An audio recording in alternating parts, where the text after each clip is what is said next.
The money was officially under the responsibility of the international coalition, but it was in fact the Pentagon that handled and controlled it in the person of the so-called American proconsul, Paul Bremer.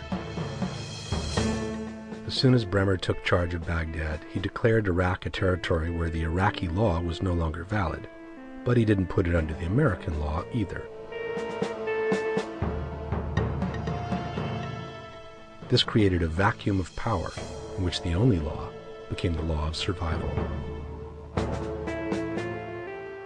So American law was suspended, Iraqi law was suspended, and Iraq basically became a free fraud zone.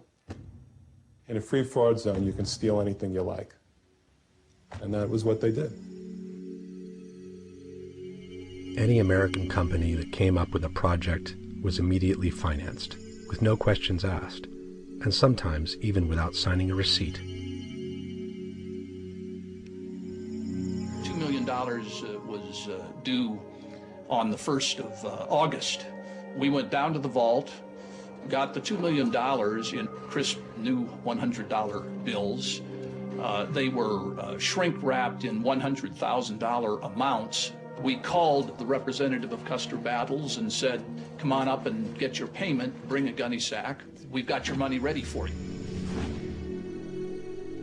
Yet the only companies allowed to participate in the no-bid contracts were Halliburton and its subsidiaries, which ended up getting the entire share of the pie. When the vice president is your former CEO, you're going to get the access that other people don't. But this isn't all.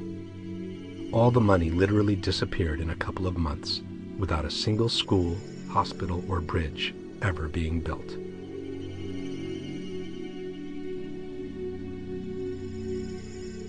This generated a monstrous paradox in which the same people who had just been destroying the country, the Vice President and the Secretary of Defense, were now managing and assigning the money for the reconstruction. It is reportedly not a coincidence that Vice President Dick Cheney's old company got a huge contract to help rebuild Iraq. Time magazine said it has gotten a hold of a Pentagon email saying Cheney's office coordinated Halliburton's multi-billion-dollar deal. The contract with Halliburton was based on the so-called cost-plus formula, in which the company is reimbursed for all expenses incurred, and on top receives a profit that is proportional to such expenses. A cost-plus arrangement that critics say leaves little incentive to save. The more taxpayer dollars Halliburton spends, the more Halliburton makes. The place that they chose for orientation in Kuwait was a huge resort set right on the ocean. Had, I think, 3 swimming pools. Marble floors, mahogany woodwork. It's just beautiful. You could go and rent wave runners and go out and play in the water. I was told this, don't question it, enjoy it.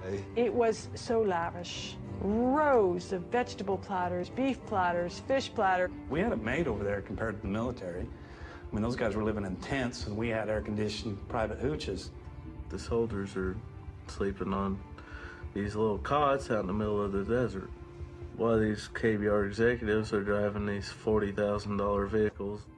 This secretary lives in this complex, eats her meals in this complex, has her laundry delivered to her, has no reason to go anywhere at any time, but has a brand new top-of-the-line Ford or Chevy pickup with everything imaginable on it that you could put on it. Chrome rims and leather interior and CD players and all these extra amenities that, you don't really need in wartime. Why do they need an H2 Hummer? Why do they have Cadillac Escalades in Iraq for Halliburton managers?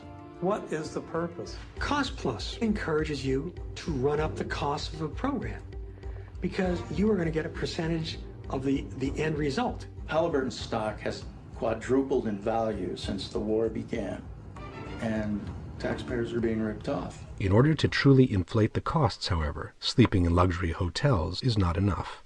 You have to waste, destroy, throw away everything possible to then reorder everything anew. They got the wrong equipment, ordered the wrong stuff, computers still in boxes, new vehicles. They'd push them out in what they called burn pits.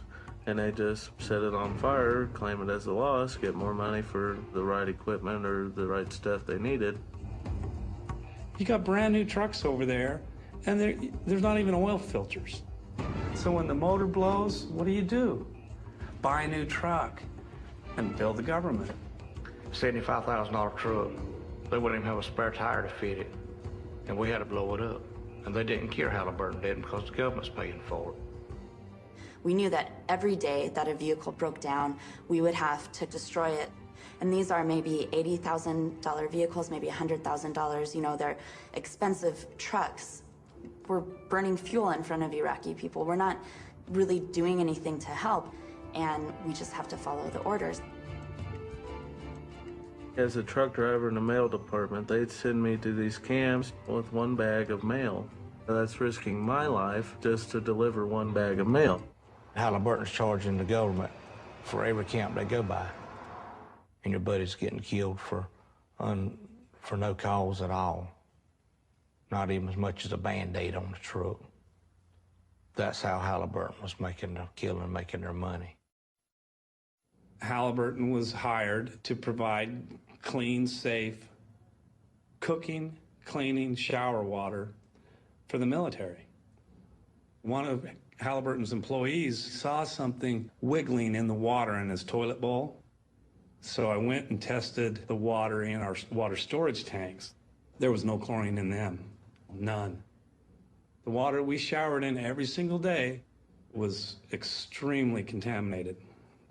And when I talk about contaminated water, I'm saying malaria, typhus, giardia, cryptosporidium. I mean, the list is really, really long.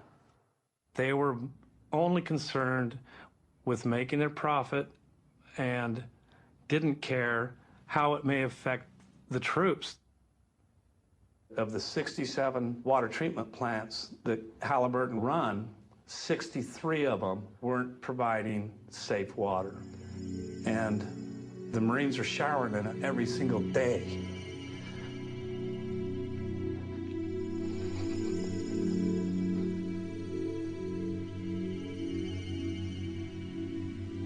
In the meantime, the Pentagon had registered the disappearance of over $2 trillion in one fiscal year alone. When DOD's own auditors say the department cannot account for $2.3 trillion in transactions in 1 year alone. It is, it's a terrible record, and it's preposterous that the Defense Department doesn't know what's happened to this money. Oil companies have also had immense benefit from the crisis caused by the war. ExxonMobil just reported earnings for the third quarter, and here it is, $10.5 billion, $10.5 billion of profits in 3 months. And get this, Tony, it's the second most profitable quarter ever for an American corporation. Guess number one was? Number one was ExxonMobil in the fourth quarter of last year, where they earned $10.7 billion.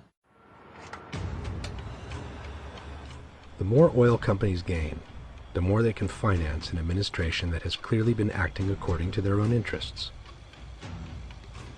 This all translates in an ever-increasing cost for the taxpayer, who has to shoulder the entire cost of the war in the Middle East. Before 2001, a full tank of gasoline would cost about $20.